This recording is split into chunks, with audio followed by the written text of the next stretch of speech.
आई बरात बगियवा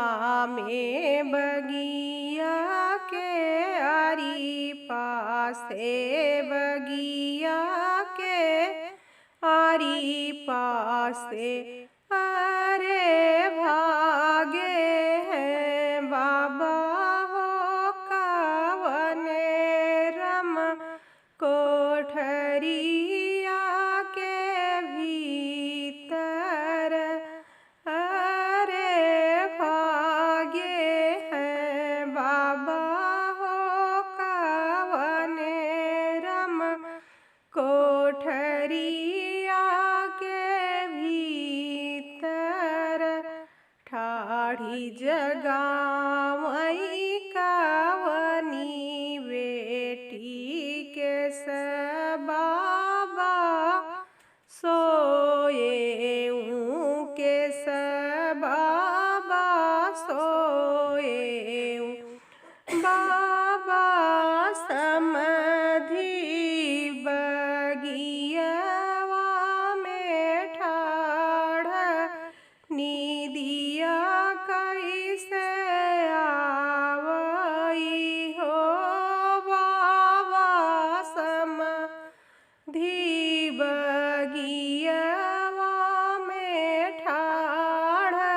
निदिया कैसे आवई आई बरात बगियवा में बगिया के आरी पासे बगिया के आरी पासे अरे भागे हैं पापा हो कवने रम कोठरिया के भीतर अरे भागे हैं पापा हो कवने रम कोठरिया के भीतर ठाढ़ी जगावई कवनी बेटी के पापा सोए के पापा सोए पापा समधि बगियवा में ठाढ़ नीदरिया कैसे आवई हो पापा समधि बगियवा में ठाढ़ नीदरिया कैसे आवई आई बरात बगियवा में बगिया के आरी पासे बगिया के आरी पासे अरे भागे हैं चाचा हो कवने रमन कोठरिया के भीतर ठाढ़ी जगावई कवनी बेटी के चाचा सोए के चाचा सोए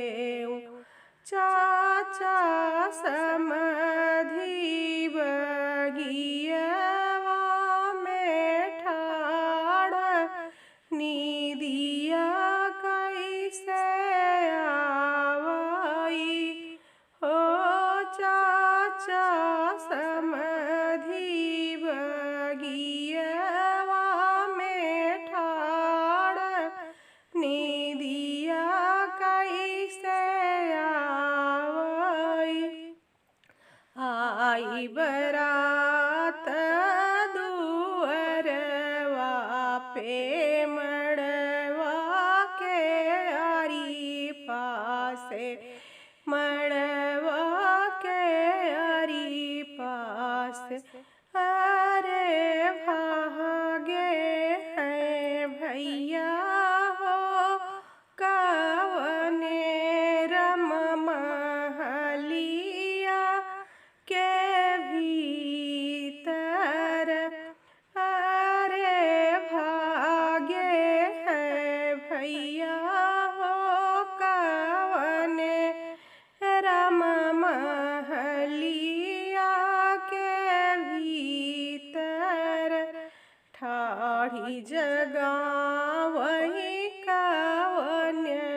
बेटी के भैया सोए के भैया सोए भैया सजना मड़उआ में ठाड़ नीदिया कैसे आवई हो भैया सजना दुअरवा पे ठाड़ नीदिया कैसे आवई। हाय फ्रेंड्स, मैंने आप लोगों को बहुत ही प्यारा और बहुत ही मार्मिक बेटी के शादी में जब बारात आती है तो वो गाना सुनाया। आपको कैसा लगा कमेंट बॉक्स में ज़रूर बताइए।